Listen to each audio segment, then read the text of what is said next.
America first ಇದು Trump ಘೋಷವಾಕ್ಯ. ಆದರೆ ಇರಾನ್ನ ವಿರುದ್ಧದ ಯುದ್ಧದಲ್ಲಿ ಮಾತ್ರ ನಿರ್ಧಾರಗಳೆಲ್ಲ ಇಸ್ರೇಲ್ ಫಸ್ಟ್ ಆಗಿ ಕಾಣಿಸ್ತಾ ಇದೆ. ಯುದ್ಧ ಅಂತ್ಯದ ಬಗ್ಗೆ ಮಾತನಾಡಿರುವಂತಹ ಡೊನಾಲ್ಡ್ ಟ್ರಂಪ್ ಅಚ್ಚರಿಯ ಹೇಳಿಕೆಯನ್ನು ನೀಡಿದ್ದಾರೆ. ಇಸ್ರೇಲ್ ಪ್ರಧಾನಿ ನೆತನ್ಯಾಹು ಜೊತೆಗೆ ಚರ್ಚಿಸಿ ನಿರ್ಧಾರ ಅಂತಿದ್ದಾರೆ. ಇತ್ತ ಇರಾನ್ಗೆ ನಿರೀಕ್ಷೆಯಂತೆ ಮುಸ್ತಫಾ ಸುಪ್ರೀಂ ಲೀಡರ್ ಆಗಿ ಆಯ್ಕೆಯಾಗಿದ್ದಾರೆ. ಅಮೆರಿಕ ಮಾತ್ರ ಮುಸ್ತಫಾ ನಾಯಕತ್ವವನ್ನು ಒಪ್ಪೋದಕ್ಕೆ ಸಿದ್ಧವೇ ಇಲ್ಲ.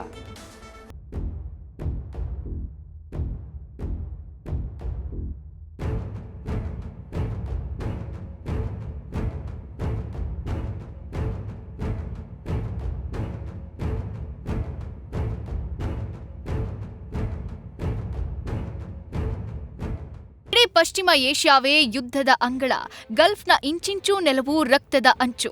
ಆಗಸದಿಂದ ಧರೆಗಪ್ಪಳಿಸೋ ಮಿಸೈಲ್ಗಳು ಅದೇ ಆಗಸಕ್ಕೆ ಕೆಮ್ಮಣ್ಣಿನ ಅಭಿಷೇಕ ಮಾಡ್ತಿದೆ.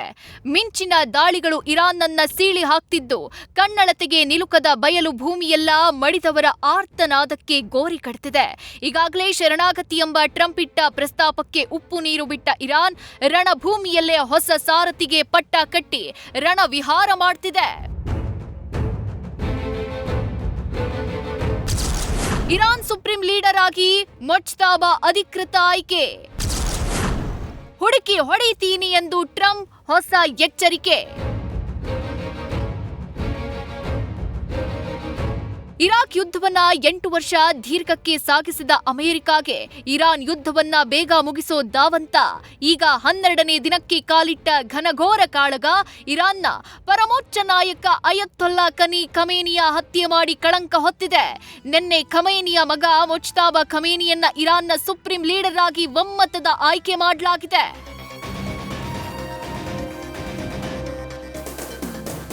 ಕಳೆದ ವಾರವೇ ಮುಜ್ತಬಾ ಆಯ್ಕೆ ಮಾಡಿದ್ರೂ ಅಧಿಕೃತ ಘೋಷಣೆ ಆಗಿರಲಿಲ್ಲ. ಇದೀಗ ಸುಪ್ರೀಂ ಲೀಡರ್ ಆಗಿ ಖಮೇನಿಯ 2ನೇ ಪುತ್ರನನ್ನ ಅಧಿಕೃತವಾಗಿ ಆಯ್ಕೆ ಮಾಡಲಾಗಿದೆ.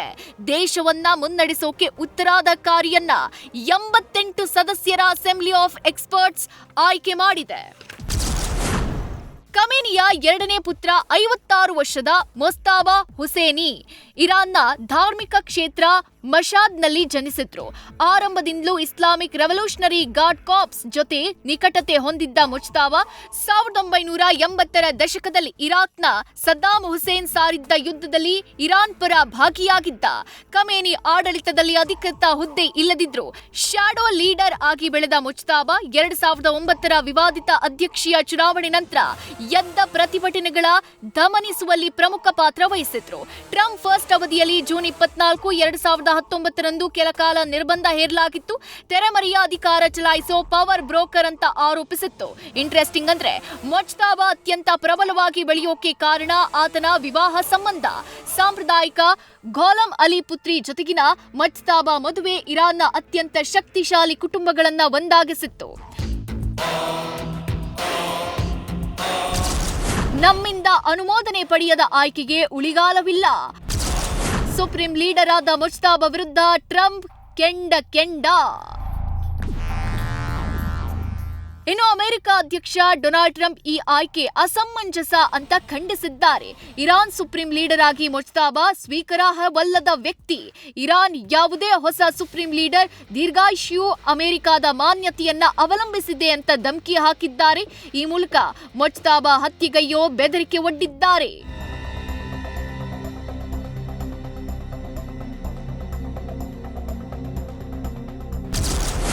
ಯುದ್ಧ ನಿಲ್ಲಿಸೋ ಕೀಲಿ ಕೈ ಇರೋದು ಅಮೆರಿಕದ ಕೈಯಲ್ಲಿಲ್ಲ. ಇಸ್ರೇಲ್ ಪ್ರಧಾನಿ ನೆತನ್ಯಾಹು ಸಲಹೆ ಮುಖ್ಯ ಎಂದ ಟ್ರಂಪ್.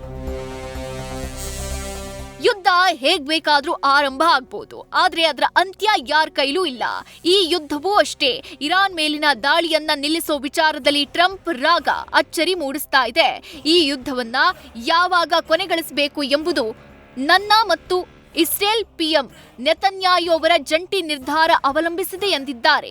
ಈ ಮೂಲಕ ನೆತನ್ಯಾಹು ಮಾತಿಗೆ ಟ್ರಂಪ್ ಕಟ್ಟು ಬಿದ್ದಂತೆ ಕಾಣಿಸ್ತಾ ಇದೆ.